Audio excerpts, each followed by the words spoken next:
mesdames et messieurs, bon après-midi à vous, mettez-vous à l'aise et bienvenue à la première après-midi du DevFest.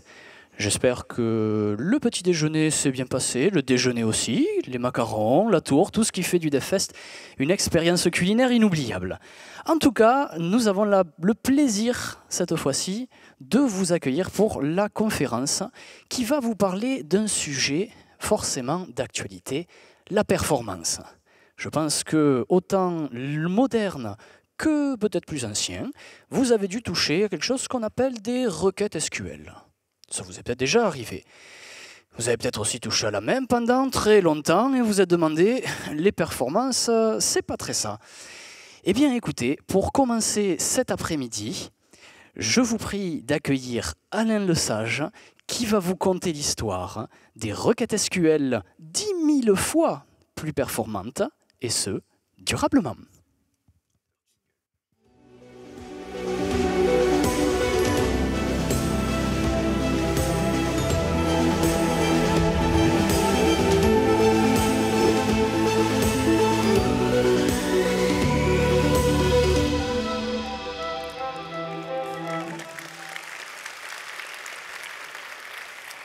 Bien, bonjour à tous, ça va, vous êtes bien installés?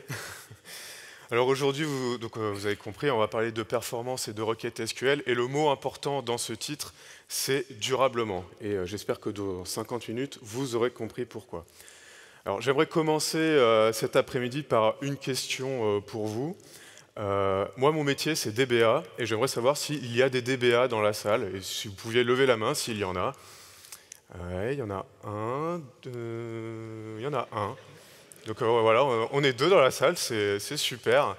Je pense que c'est tout à fait approprié que je rappelle ce qu'est le métier de DBA. DBA, ça veut dire Database Administrator. Donc on se dit c'est une personne qui va administrer des bases de données.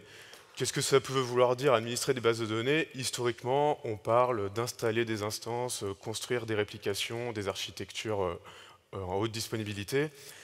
On va penser aussi maintenance, on va penser sauvegarde, très important, hein, les sauvegardes pour éviter de perdre ces données. Et aussi toute une notion de gestion de droits, de gestion d'utilisateurs, de qui a le droit de faire quoi avec les données et la base de données. Peut-être que vous avez entendu parler de ce métier dans une problématique d'optimisation, et on commence à s'approcher des performances, à savoir... Voilà, on parle parfois de plan d'exécution, ça vous parle peut-être, on va en détailler quelques-uns dans cette présentation. Et voilà, c'est une personne qui va analyser des plans d'exécution, créer des index. On ne sait parfois pas trop ce qu'il peut y avoir derrière. Donc ça, c'est la définition, on va dire, historique du métier de DBA. Certains parmi vous pourront peut-être me dire que du moment que j'ai un très bon cloud provider pour mon PG administré et des très bons ingénieurs SRI, ça, ce qui est sur cette slide, ça peut être très bien fait. Pourquoi pas? Aujourd'hui, que fait vraiment un DBA? Et même ce que faisait historiquement le DBA, c'était concevoir un modèle de données. Vous avez un métier, vous faites des applications pour voilà, remplir des fonctions métiers, et vous êtes obligé de transcrire ce qui se passe dans la vraie vie, en informatique, en entité, en relation, en modèle de données. Et c'est ça le métier historique de DBA.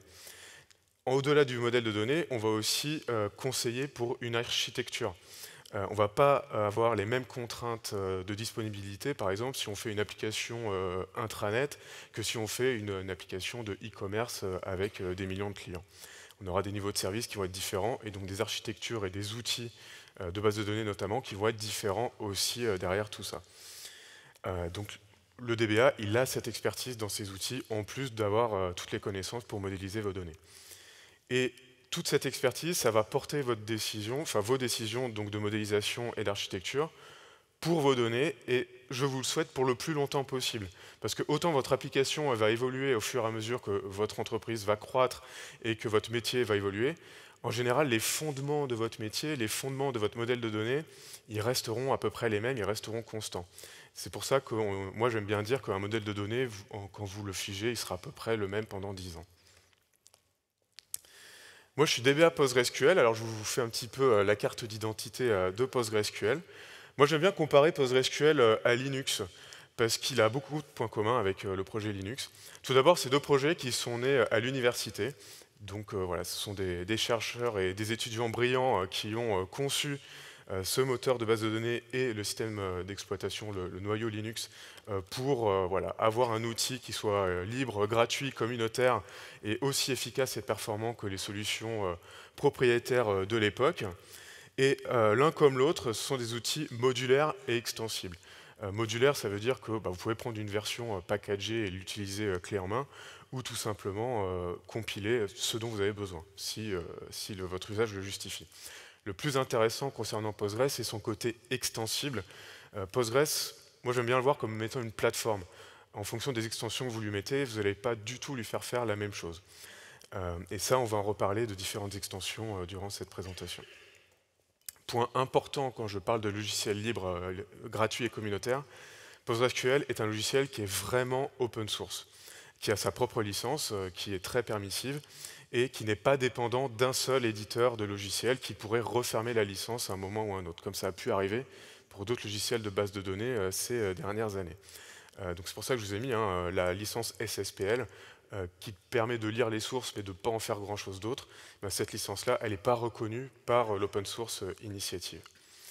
Et donc l'entreprise d'Alibo, dans laquelle je travaille, est reconnue major sponsor par le projet PostgreSQL. Et ça, je vous expliquerai à la fin de ce talk ce que ça veut dire. PostgreSQL, c'est depuis 3 ans maintenant la référence chez vous, les développeurs, en termes de base de données. Donc là, j'ai la slide du sondage Stack Overflow concernant les bases de données donc, de cette année. Et il y a des tendances quand même assez intéressantes, à savoir PostgreSQL qui confirme sa place de leader en tant que base de données et en tant que base de données tout court. Là, il y a des bases NoSQL aussi dans la liste. Et vous aurez remarqué que MySQL a dégringolé par rapport à l'année dernière. Et c'est SQLite qui est en deuxième maintenant. Donc voilà, un système de base de données serverless. Et on peut voir aussi un petit nouveau qui s'appelle DuckDB qui a un petit peu de hype derrière lui, qui est un équivalent de SQLite pour le NoSQL. Voilà, je vous la fais en très très grosse maille. Petit message de service avant d'aborder le dur de cette conférence. Quand on parle de performance durable, on n'a pas de paramètres magiques, on n'a pas de quick win. Il n'y aura pas de solution facile et magique voilà, qu'on peut exposer en quelques minutes. Mais je vais quand même essayer d'aborder le tableau de manière assez large pour discuter de performance. Et pour ça, je vous ai préparé le plan suivant. Déjà, on va se rappeler de pourquoi on utilise des bases de données relationnelles. Parce que, bon, même si PostgreSQL, c'est open source, les technos de base de données relationnelles, c'est cher et c'est assez contraignant. Donc pourquoi on est allé là-dedans? Après, on va parler de performance à proprement parler. Donc je parle de gruyère de la performance. C'est par analogie avec le jargon qu'on utilise dans la sécurité. Je vous détaillerai ça pareil tout à l'heure. Après, on va parler de quelques buzzwords et ensuite, on va parler de la vraie vie. Alors, les bases de données relationnelles. Donc là, je ne sais pas si vous les reconnaissez, c'est les fameuses propriétés acides. Pourquoi on fait des bases de données? Juste des bases de données tout court. Pourquoi on ne fait pas juste des fichiers CSV dans un cloud et ça nous suffit pour notre application? Pour deux choses. La première des choses, c'est la cohérence. On veut que nos données soient cohérentes. On veut que quand on aille consulter nos données dans notre base de données, on soit sûr de ce que c'est, qu'on n'ait pas de doute. Et ça, c'est des mécaniques qui sont très complexes, et notamment par rapport aux contraintes. La deuxième chose pour laquelle on souhaite avoir une base de données, c'est la durabilité. C'est-à-dire que si j'ai une coupure de courant dans mon data center, toutes mes données, toutes mes transactions qui ont été validées, je suis sûr de pouvoir les récupérer. Et ça, c'est facile à dire, mais c'est très difficile à faire. Ça passe par des mécanismes de journalisation et de double écriture, qui doivent être le plus transparents possible pour l'application, pour les utilisateurs. Et c'est pour ça qu'on fait des bases de données. Et pour répondre à ces deux contraintes, on a été obligé de mettre en place les mécaniques de transaction et d'isolation, donc qui correspondent à l'atomicité et l'isolation. Le MVCC, on en reparle dans 2 minutes. Alors là, je vous ai parlé de bases de données, mais depuis plus de 50 ans maintenant, ce qu'on utilise, ce sont des bases de données relationnelles. Et quand on dit relationnel, c'est le modèle relationnel. Et je vous en ai mis une illustration de sa plus simple expression aujourd'hui.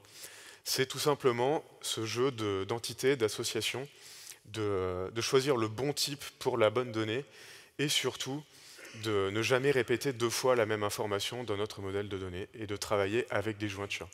Là, vous voyez, sur mon produit, j'ai une clé, et plutôt que de remettre les informations concernant mon produit dans ma commande, eh ben, je vais tout simplement mettre la clé qui correspond. Donc c'est une clé étrangère qui référence une clé primaire d'une autre table, et c'est grâce à ces mécaniques de jointure que le modèle relationnel permet voilà, d'éviter des doublons et de respecter certaines contraintes. On reparlera d'indexation tout à l'heure et de ce que ça apporte. Et en même temps que le modèle relationnel est apparu le langage SQL et les requêtes que vous connaissez tous et toutes.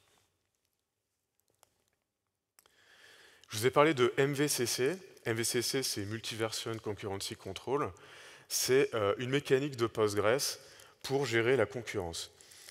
Il faut vous dire que le boulot de Postgres est quand même très très compliqué.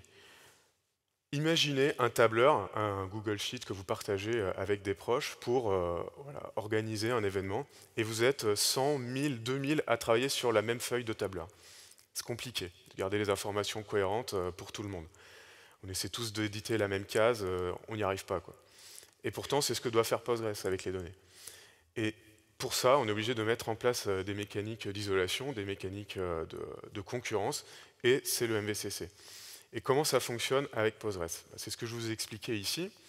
Je vous ai pris un petit exemple avec une table tout à fait simple, hein, avec on a 4 colonnes ici, 2 colonnes utilisateurs avec un nom et un montant, et 2 colonnes système avec la transaction minimum et la transaction maximum. Vous allez comprendre. Ma requête insert, là, elle dit à Postgres de mettre des lignes dans la table, et ce qui se passe dans le fichier de données, c'est pour la première transaction, je mets le numéro 1 pour dire que c'est la première transaction, et j'écris les lignes qui correspondent. Lorsque je fais un update, dans mon fichier de données, je ne vais pas réécrire ce qui a déjà été écrit. Je vais juste indiquer le numéro de transaction maximum sur la ligne qui va être mise à jour, et réécrire la nouvelle valeur à la fin de mon fichier de données. Donc ça, c'est la base du MVCC de PostgreSQL, c'est on ne réécrit pas là où on a déjà écrit. Si je veux supprimer des données, je vais tout simplement mettre ma transaction maximum sur la ligne qui correspond. C'est très rapide pour supprimer les données, mais dans les faits, elle est toujours écrite hein, sur le fichier. Si je fais un pg file dump, je peux retrouver les données supprimées. Il faut y penser.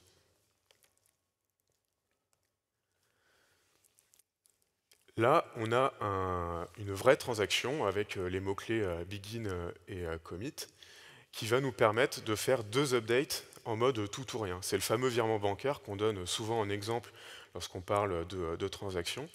Donc il va nous permettre de mettre à jour à la fois le montant pour Alice et à la fois pour Bob. Et si ça se passe mal, on ne fera aucune de ces 2 modifications. Donc là c'est pareil, on a marqué la transaction maximum pour Alice et Bob et on a marqué le numéro 4 en minimum pour les 2 nouvelles lignes. Donc ça c'est très bien, ça permet, grâce à ce système, les lectures ne bloquent pas les lectures, ne bloquent pas les écritures ne bloquent pas les lectures, mais on a quand même un gros défaut, c'est que dans ma table et dans mon fichier, là, j'ai 2/3 de l'espace qui est, entre guillemets, perdu, avec des données obsolètes. Heureusement, PostgreSQL vient avec son mécanisme de maintenance pour recycler tout cet espace. C'est l'auto-vacuum. Moi, j'aime dire que c'est le robot aspirateur de Postgres qui va tout simplement passer régulièrement en tâche de fond pour indiquer que tout cet espace-là qu'on a consommé dans les transactions, on peut le recycler, on pourra refaire des écritures à cette place. Alors ça se passe sous le capot, hein, c'est automatique. Mais ce n'est pas automagique. Donc ça marche bien dans la plupart du temps, mais dans la plupart du temps seulement. Et parfois, on est obligé de prévoir des commandes de maintenance manuelle, avec la commande vacuum par exemple, ou d'ajuster les paramètres qui font tourner notre auto-vacuum. Donc ça, c'est les bases de Postgres. Là, je vous montre un peu le fameux gruyère de la performance. J'ai voulu représenter toutes les couches qui peuvent intervenir dans la performance d'une requête et plus globalement d'un traitement applicatif. C'est à peu près globalement les mêmes que lorsqu'on considère les problématiques de sécurité. Et quand on parle sécurité, en général, ce qu'on sait, c'est qu'on a des couches, chacune a des trous, et si on les cumule, au global, je regarde à travers et j'ai plus de trous, quoi. Donc mon application, elle est sûre. Quand on veut faire de la performance, eh ben, on veut faire un peu l'inverse. On veut essayer de faire en sorte que la lumière passe toujours une fois qu'on a aligné les 12 couches. Donc ça peut être un peu compliqué. Alors je ne vais pas tout détailler, mais on va quand même revenir sur l'essentiel. Alors, n'importe quel cloud, votre base de données, au bout d'un moment, elle va tourner sur un ordinateur. Alors là, je vous ai pris la définition la plus simple d'un ordinateur qui existe aujourd'hui. C'est une carte Raspberry Pi. Tout ça pour vous dire que votre application ou une base de données relationnelle, ce qu'elle va faire, c'est qu'elle va traiter des données. Pour aller vite, elle va souvent travailler avec un cache qui va être en RAM, mais pour être durable et respecter la durabilité, au bout d'un moment, il faut écrire les données sur disque, donc côté SSD. Et bien sûr, on a le réseau qui permet de communiquer à l'extérieur et qui peut être un élément assez critique en termes de performance. Pour revenir sur ces trois éléments matériels que je viens de présenter, concernant le CPU, aujourd'hui on a des CPU qui peuvent avoir 128, 256 corps facilement. Il ne faut pas oublier qu'une base de données relationnelle, au bout d'un moment, elle va faire de l'agrégation après avoir collecté les données de manière parallèle, ou elle va faire un tri. Lorsque vous faites un select distinct, un order by, vous faites des tris. Et le tri peut se faire que sur un seul thread. Donc il faut être sûr que votre matériel il soit capable d'être très performant, même sur un seul thread. Concernant la mémoire, c'est très important d'en avoir une bonne quantité, puisqu'on va essayer d'avoir le plus de données de travail possible en mémoire, lorsqu'on parle de base de données relationnelles. Plus il y en a, mieux c'est. Et surtout, on va essayer d'avoir aussi une bonne bande passante. La bande passante, c'est un peu un fil rouge lorsqu'on parle de performance, puisque les données vont toujours bouger dans tous les sens, du mémoire au CPU, du CPU au disque, etc. Et en parlant de disque, on parle souvent de débit de disque, notamment avec les SSD NVMe. On veut être sûr d'avoir des disques qui ont de très très bonnes performances en termes de débit. On entend beaucoup moins souvent parler de latence. Or, c'est quand même super important d'avoir nos données sur disque qui soient au plus près possible, même géographiquement, physiquement, du CPU. Au plus près les données seront du CPU, au moins vous aurez de latence. C'est physique. Et lorsque vous avez du stockage détaché, par exemple sur une baie de stockage à côté de votre serveur, eh bien, vous allez augmenter la latence. Lorsque vous avez du stockage découplé de la couche applicative du moteur de base de données, comme ce qu'il peut y avoir chez certaines offres cloud, alors vous allez avoir une fiabilité du stockage qui va être excellente au prix d'une certaine latence augmentée, pour peu que les caches intermédiaires soient trop petits. Donc voilà, petit rappel que j'ai fait pour dire le matériel, ça reste la base la plus importante pour vos performances. Concernant le modèle relationnel, on a vu que grâce aux clés étrangères, aux clés primaires, aux jointures, on était capable de très très bien ranger nos données. C'est parfait pour l'écriture, pour bien ranger les données, mais à un moment, quand je veux aller consulter mes données, il faut que je sache où elles sont. Et si je veux récupérer juste un enregistrement quelque part, je ne vais pas aller relire toutes mes tables et tous mes fichiers. Et c'est là qu'entrent en jeu les mécaniques d'indexation.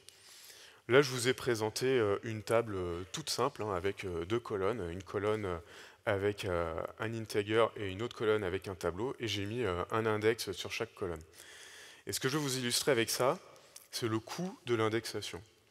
J'ai inséré 500 000 lignes dans cette table. J'ai fait une fois avant de créer les index et une fois après avoir créé les index. Lorsque je le fais sans créer les index, mon insertion elle dure 2 secondes. Lorsque je le fais après avoir créé les index, mon insertion elle dure 5 secondes. Donc les index, ils ont ce coût. Les index ils vont prendre de la place sur disque, puisqu'on va réécrire des données en plus des données qui sont déjà stockées dans les tables, mais ils vont aussi coûter en écriture. À chaque fois que vous allez faire une insertion dans une table, il va falloir mettre à jour les index en conséquence pour pouvoir après être performant en lecture et récupérer les informations qu'on souhaite le plus efficacement possible. Donc il y a des questions qu'on doit se poser par rapport aux index, parce qu'on ne va pas indexer tout et n'importe quoi du fait de cette pénalité de coût. Donc les deux questions de base qu'on va développer, c'est du coup, j'indexe quelle colonne et j'indexe quelle ligne. C'est un peu ce qu'on va se poser. Un index classique, qu'on va créer automatiquement, par exemple, lorsqu'on a une clé primaire, c'est l'index monocolonne. Mais on peut faire des choses un peu plus variées et originales que juste plusieurs index monocolonnes lorsqu'on a besoin d'indexation sur plusieurs champs. Le plus connu, c'est le multicolonne. Lorsqu'on fait un index multicolonne, on va essayer d'avoir le champ le plus discriminant en premier. Comme ça, on va s'épargner le gros du parcours d'index si on a un champ très discriminant en premier. Je vous parlais de sélectionner les lignes qu'on veut indexer, et ça se fait avec les index partiels. Dans votre métier, vous allez avoir plein de requêtes select avec plein de closeware. Et bien, ça peut être tout à fait intéressant de mettre des closeware dans vos index. Et l'exemple le plus classique qu'on peut vous donner, c'est lorsque vous avez une table de commandes, et ben, les index ils sont relatifs à vos commandes en cours. Vous pouvez mettre une closeware pour que ça concerne justement les commandes en cours et que ça ne recalcule pas l'index sur toute la table des commandes archivées à chaque fois que vous faites une insertion. Là, on a un index un peu particulier. On a bien les deux colonnes dedans, mais la syntaxe est différente il y a deux slides. Ici, on va inclure les valeurs de la deuxième colonne, mais on va ne trier que sur la première. Alors pourquoi on fait des choses comme ça? Et bien, tout simplement pour avoir l'information dont on a besoin pour notre métier, pour notre requête, directement disponible dans l'index.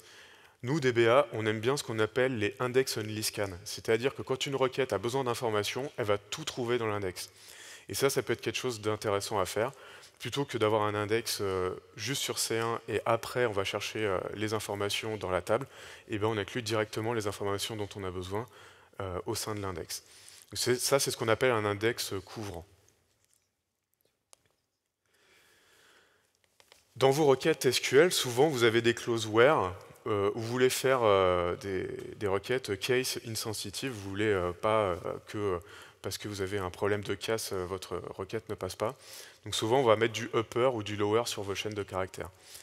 Il faut retenir une chose, c'est que si vous mettez ce genre de fonction dans vos clauses where, si vous ne le mettez pas dans l'index, l'index ne sera pas utilisé. Donc quand on met une fonction comme ça dans un index, on parle d'index fonctionnel. Donc là, on a vu quelle ligne, quelle colonne on a indexé. Maintenant, on va voir les différents algorithmes et les différentes méthodes d'indexation qui sont proposées par Postgres. La classique, c'est les arbres balancés, c'est les index par défaut. Ça marche très très bien pour la plupart des types. Le défaut de ces index-là, c'est que ça ne marche que sur les valeurs scalaires. Si vous voulez indexer des tableaux ou des documents JSON, il va prendre l'entièreté d'un tableau ou l'entièreté d'un document JSON pour les mettre dans l'index. Or, ce n'est pas ce qu'on veut sur ce genre de type. Et la fragmentation qu'on a vue là, dans la table avec Alice et Bob tout à l'heure, on va la retrouver aussi dans l'index Bitry. Donc il faut être vigilant concernant la fragmentation de nos tables et de nos index avec PostgreSQL. Un index intéressant qu'il faut spécifier lorsque la situation se présente, lorsque vous avez des tables dites append only, genre vous faites des insertions uniquement, mais vous ne faites jamais d'update dessus, et les données, en général, elles vont être rangées dans l'ordre dans les fichiers de données. Et ça, l'optimiseur, il aime bien. Et pour ça, on peut utiliser un type d'index qui s'appelle le block range index, qui a la particularité d'être quasiment aussi efficace que le Bitry précédent, mais qui prend 1000 fois moins de place. Donc, quand on parlait de pénalité en écriture du fait des index, utiliser un index block range plutôt qu'un index Bitry lorsque c'est possible, ça peut faire économiser pas mal d'opérations en écriture. Ça, c'est typiquement le cas d'utilisation des tables de log. C'est ce que j'ai illustré ici. On a notre timestamp qui va nous servir de clé, de clé fonctionnelle. Et on sera en append only. Et notre index, il va tout simplement nous dire entre telle date et telle date, il faut aller voir dans tel bloc de données, quoi. On a d'autres algorithmes un petit peu originaux pour indexer avec Postgres. GIN et GIST, par exemple. C'est des index qui vont être dits génériques. Pourquoi ce sont des index génériques?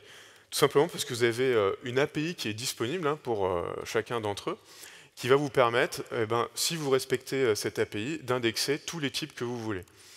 L'index GIN, c'est un index qui va vous permettre d'indexer les composants de tableaux d'éléments, par exemple. Si on veut indexer les composants de tableau, les composants d'un document JSON, ou les mots dans un texte, l'index JIN, c'est le plus efficace par rapport à ça. Par contre, ça va être très coûteux en termes d'écriture. Bon, il y a des optimisations qui permettent d'améliorer ça, mais retenez que c'est très coûteux en écriture. L'index GIST, lui, ça va être un arbre, un peu comme l'arbre balancé, mais générique. Donc il ne va pas être aussi efficace que le GIN, mais il va nous permettre, modulo la bonne API, hein, il va nous permettre d'indexer efficacement, correctement, des tableaux ou des documents ou faire du full text search. Alors le full text search, c'est un cas d'utilisation. Un autre cas d'utilisation, c'est la recherche de similarité avec des trigrammes, avec une extension qui s'appelle PGTRGM. Et ces index-là, enfin surtout le GIST, il est très utilisé en système d'information géographique avec l'extension qui s'appelle PostGIS.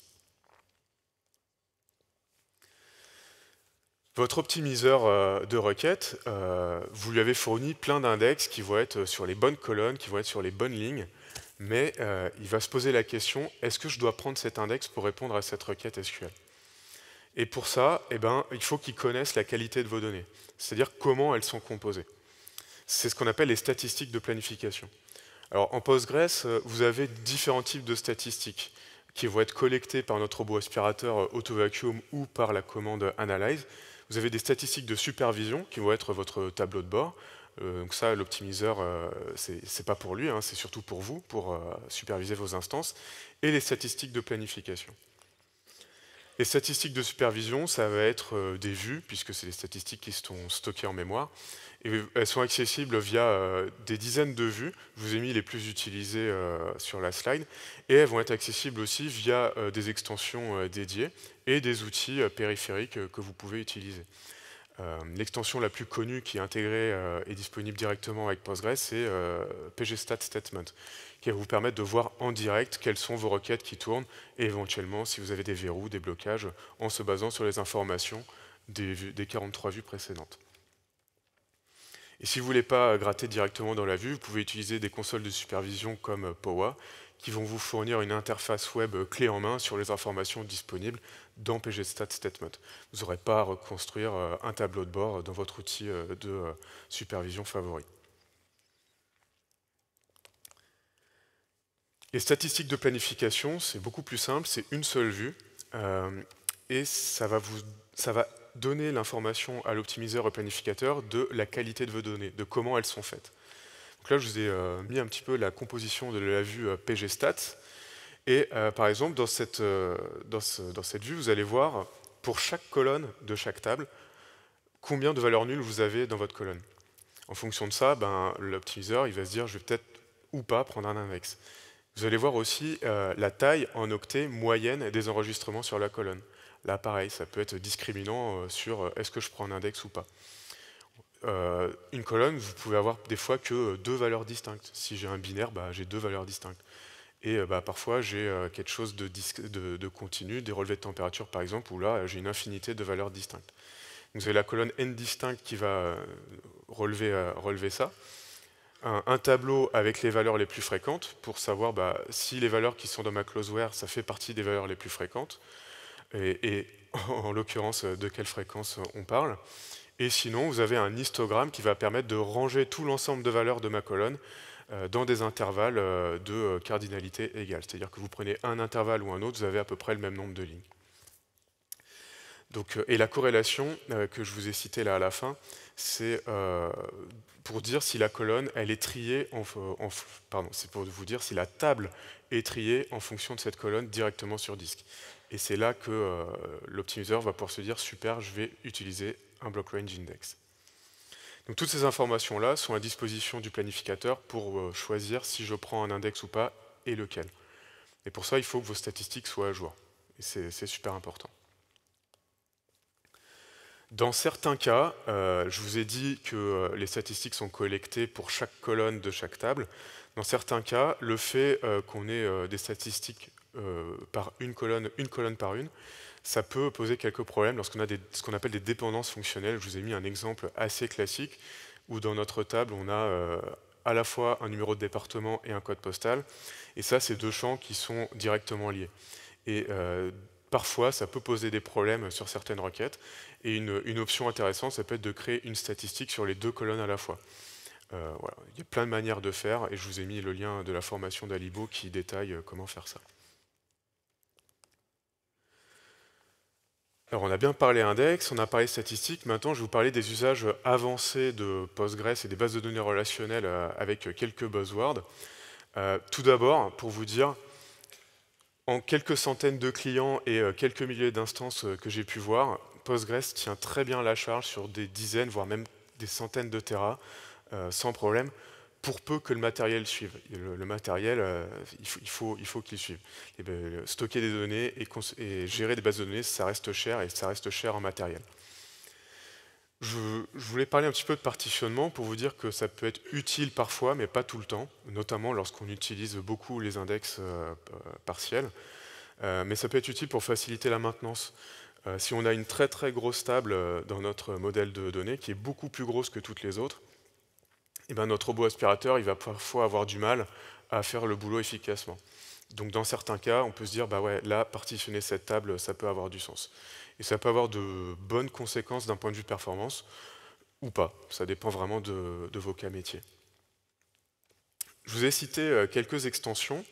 Alors, faut pas confondre Citus Columnar et Citus Data, même si c'est les mêmes éditeurs. Citus Columnar, ça va vous permettre de faire du stockage colonne dans Postgres, donc un peu à la manière de BigQuery ou Redshift, ce genre d'outils qui utilisent le stockage colonne. Si vous voulez faire des tables analytiques dans Postgre en stockage colonne pour calculer des indicateurs sur toute une colonne à la fois, vous pouvez utiliser cette extension pour le faire. Ça marche très bien. Et des extensions un peu plus complètes en termes de fonctionnalité. À la mode en ce moment, on a pgvector pour tout ce qui est stockage de vecteurs liés au LLM et au modèle de langage d'intelligence artificielle. TimescaleDB, ça va vous donner tout un tas d'outils pour automatiser le partitionnement et l'indexation pour les bases de données time series, donc avec un usage par exemple des index Brin dont on a parlé. Et Citus Data, donc l'extension complète, c'est une extension qui va permettre de faire du sharding. Donc c'est du partitionnement, mais au lieu de partitionner sur un seul serveur, on va répartir les partitions sur plusieurs serveurs. Ça peut avoir certains usages métiers. Alors je vous ai bien parlé de la théorie et des principes. Maintenant, on va avoir quelques histoires de la vraie vie. On va commencer par une histoire de requête SQL à proprement parler, et après, on va prendre un peu de recul sur une problématique d'architecture. Et ce que je vais vous faire passer à travers ce partage, c'est qu'il voilà, y a toujours un facteur humain dans l'optimisation de performance, parce que voilà, personne n'est parfait, on n'a pas toujours toute la connaissance qu'il nous faut, et c'est notamment sur ce facteur humain qu'on va se concentrer maintenant. Alors cette histoire de Rocketland, c'est un vrai ticket qu'on a eu au support de Dalibo. Donc je vais vous raconter un petit peu les échanges qu'on a eus avec notre client de comment ça s'est passé. Alors la requête en question, elle avait à peu près cette tête-là. Bon, elle n'est pas hyper jolie, les jointures sont faites un petit peu à l'ancienne, mais bon, ça reste convenable. Plusieurs choses intéressantes à remarquer sur cette requête. Tout d'abord, on a un order by. Donc là, on est sûr qu'on va avoir un tri qui va potentiellement nous coûter en termes de temps.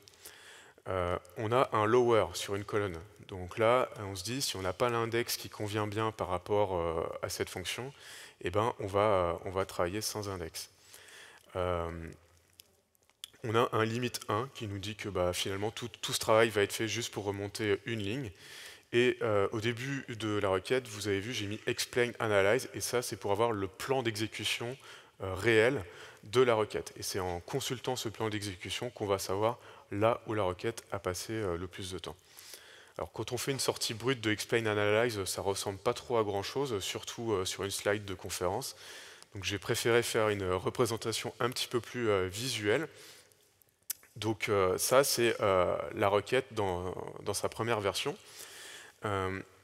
Donc là, on voit sur cette représentation, on a une très grosse quantité de données qui est récupérée sur l'index scan et le sexscan, qui est passé par le bitmap ipscan sur la droite, et qui est retrié tout en haut avec le sort. Ce qui est bien avec cette représentation graphique, c'est qu'on a des couleurs qui vont nous dire tout de suite ce qui ne va pas. Et là, notre client, il s'est rendu compte qu'il y avait un souci avant le bitmap hitscan, donc de sa propre initiative, hein, avant de nous solliciter au support, il a créé un index. Parce que là, je ne sais pas si ça se voit quand même. On a un index sur notre table, mais il n'est pas tout à fait adapté à la situation. Donc, il a créé un index fonctionnel sur mesure pour sa requête, quoi. Donc là, pour info, on était à 5 minutes de temps d'exécution sur le plan précédent. Donc il crée cet index avec le lower, hein, c'est un index fonctionnel. Et après, on a ce plan-là qui, bon, il est toujours pas parfait, mais on est passé de 5 minutes à 1 minute. Donc ce qui est bien. Et c'est après ça que notre client est venu nous consulter. Notre client, voilà, c'est un développeur qui est bien éduqué, il sait qu'il faut créer les bons index au bon endroit, mais il a senti que 1 minute, c'était encore de trop par rapport à sa requête originale. Et ce qu'on peut voir ici, dans cette représentation, c'est on a un petit pouce vers le bas, et ce que j'ai surligné. Là, on a un problème de statistique, en fait. Notre planificateur, il pensait travailler sur 30 lignes. Dans la réalité, il bosse sur 3 millions de lignes. Donc il y a une petite différence, et du coup, il n'a pas pris le bon plan.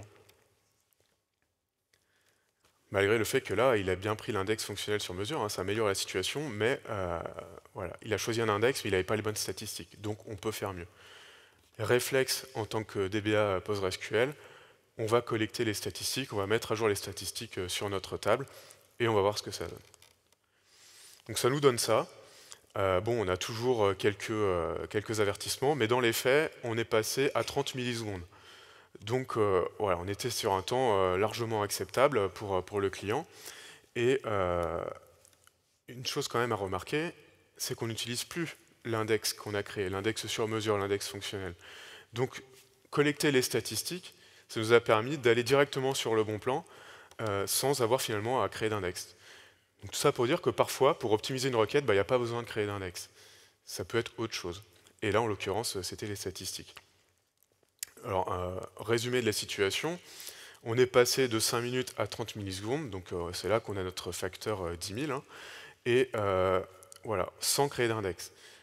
Et il ne faut pas s'arrêter là, c'est-à-dire l'index qu'on a créé, si on le garde, il va nous coûter en écriture, hein, donc on pensera bien à le supprimer après avoir validé que la solution au problème était bien le problème de statistique. Alors si vous voulez vous aussi avoir des jolies représentations graphiques de vos plans d'exécution, vous pouvez aller sur explain.dalibo.com pour avoir cette représentation beaucoup plus pratique à exploiter que le texte brut de Explain Analyze. Je vais passer maintenant sur une histoire d'architecture. La mode depuis pas mal d'années maintenant, c'est de passer sur des applications dites microservices. Moi, j'ai été impliqué dans un projet à une époque où on voulait complètement repenser, reconstruire une application qui était historiquement sur un très gros monolithe sur quelque chose de microservice. Et tout ça en utilisant toutes les nouvelles fonctionnalités à la mode, avec du Docker, avec du Kubernetes et PostgreSQL qui permet de faire du multi-tenant, c'est-à-dire d'avoir plusieurs bases de données au sein d'une même instance sans avoir à payer une licence supplémentaire. Donc voilà, c'était vraiment super. Et donc ça donnait à peu près quelque chose comme ça. Donc on avait notre orchestrateur avec des pods et tout, et chaque service, chaque microservice avait sa base de données dans l'instance PostgreSQL. Donc là, on parle bien d'une instance PostgreSQL sur un seul serveur, hein. On n'avait rien de distribué dans tout ça, hein. C'était une volumétrie totale d'environ 30-50 gigas, c'était pas énorme, donc un seul serveur suffisait. Mais on a quand même fait une base de données par microservice, parce qu'on pouvait le faire tout simplement, et ça respectait bien les canons des principes de microservices. Le problème, c'est qu'on partait d'une application existante, avec des considérations métiers existantes. Et les usagers, les utilisateurs, eux, ils avaient jamais spécialement pensé leur application pour être microservice. Et ça, là, on n'a pas de cohérence des données entre les bases de données de notre instance. Les fameuses propriétés acides que je vous ai présentées tout à l'heure, elles sont garanties qu'au niveau de chaque base de données, pas au niveau de l'instance complète. Et aussi, si je veux faire des jointures entre des données d'une base avec les données d'une autre, je ne peux pas. je suis obligé de passer par un mécanisme externe. C'est ce que je vous ai mis ici avec l'extension Foreign Data Wrapper. Et pour chaque jointure que je veux faire entre des bases de données de la même instance, je dois créer mon foreign server, je dois créer mes foreign users, je dois créer mes foreign tables, et peut-être qu'après j'aurai des jointures entre les bases de données de la même instance qui seront efficaces. Donc voilà, c'est une décision d'architecture qui a entraîné ces problèmes. Dans l'idéal, on aimerait peut-être avoir quelque chose comme ça. C'est pas une slide très jolie hein, dans les canons microservices, hein, j'en conviens. Mais voilà. Là, ce que j'ai voulu représenter, c'est tout simplement, on aimerait ne pas perdre la gestion des propriétés acides et on aimerait ne pas perdre la possibilité de faire des jointures. Et plutôt que des bases de données, on peut tout simplement utiliser des schémas. Un schéma dans PostgreSQL, ça sert à ça, ça sert à isoler certaines fonctionnalités tout en garantissant globalement au niveau de la base de données les propriétés acides. Et du moment qu'on a des utilisateurs qui ont les bons droits, on peut faire des jointures entre les services. Alors j'ai une petite histoire supplémentaire à propos des ORM. Alors, les ORM, moi je suis complètement biaisé parce que je ne les vois que à travers le support d'Alibo, qui est du support base de données des moments où ça ne marche pas, quoi. Je ne vois pas les moments où ça marche. Mais pour les moments où ça ne marche pas, souvent c'est ces problèmes-là qui ressortent. À savoir, des requêtes, les requêtes qu'on a vues, c'est on a du select étoile quasiment tout le temps, et la sélection des colonnes se fait au niveau applicatif. C'est quand même bête, puisque une base de données, elle est faite pour ça, et plutôt que de faire passer toutes nos données sur le réseau, eh ben, on pourrait les sélectionner dès le départ. Un autre problème qu'on remarque souvent, c'est qu'on a des requêtes qui ont des dizaines et des dizaines de jointures. Alors pour ça, on a un petit palliatif, c'est de remonter les paramètres dits collapse limit de Postgres. Alors ça marche une fois, ça marche deux fois, mais si on est amené à le faire encore une fois, il faut vraiment se poser la question du modèle de données. Mais ça nous a sauvé quand même quelques clients sur des requêtes lentes dues à certains ORM. Alors ce que je souhaite qu'on retienne de cette présentation, c'est que vos données sont précieuses, donc faites attention à votre modèle de données qui doit être bien pensé, bien réfléchi, et normalement votre modèle de données il va être durable. C'est pour ça que je le dis, moi je mets 10 ans en ordre de grandeur pour votre modèle de données. Autre chose à retenir selon moi, c'est que votre PostgreSQL manager, il ne va pas connaître votre métier, il ne va pas connaître votre application. Vous pouvez avoir des PostgreSQL managers et aussi vous décider d'intervenir sur les paramètres d'auto-vacuum, ajouter des processus de maintenance, surveiller grâce à quelque chose comme Powa la fragmentation dans vos tables et vos index. C'est des choses que vous pouvez faire et qui vous permettent d'être performant dans la durée et de ne pas avoir de dérive. Je vous ai mis quelques liens utiles de documentation que vous pourrez retrouver sur les slides. À Dalibo, on met tous nos supports de formation en accès libre, public et gratuit, et notre base de connaissances en français. Et Dalibo aussi, du coup, on est contributeur PostgreSQL, je vous l'ai dit, on est major sponsor. Major sponsor, ça ne veut pas dire qu'on fait un gros chèque, ça veut dire qu'on contribue. On contribue dans tout un tas de projets dans et autour de PostgreSQL. Donc là, je vous ai mis les petits logos des outils satellites sur lesquels on est éditeur et promoteur. Donc tout ça, c'est libre et open source. Certaines extensions, certains outils que je vous ai cités font partie de cette liste. Et on a aussi des contributions sur le core PostgreSQL. Et je vous en ai cité deux pour PostgreSQL 18 avec un nouveau paramètre pour l'auto-vacuum qui va permettre de faciliter la maintenance sur les très grosses tables, au-delà des millions de lignes, et des nouvelles colonnes de supervision dans les fameuses vues de statistiques de supervision qui vont permettre de mieux voir comment se passent les traitements parallélisés. Donc, je vous remercie pour votre attention. Un grand merci à Alain qui nous a conté une très belle histoire. Merci. Merci à vous. Si vous avez d'autres questions, n'hésitez pas à venir le voir à la fin, il sera ravi d'y répondre. Nous concernant, on se retrouve dans 20 minutes pour la prochaine conférence où on changera totalement de sujet. Merci à toutes.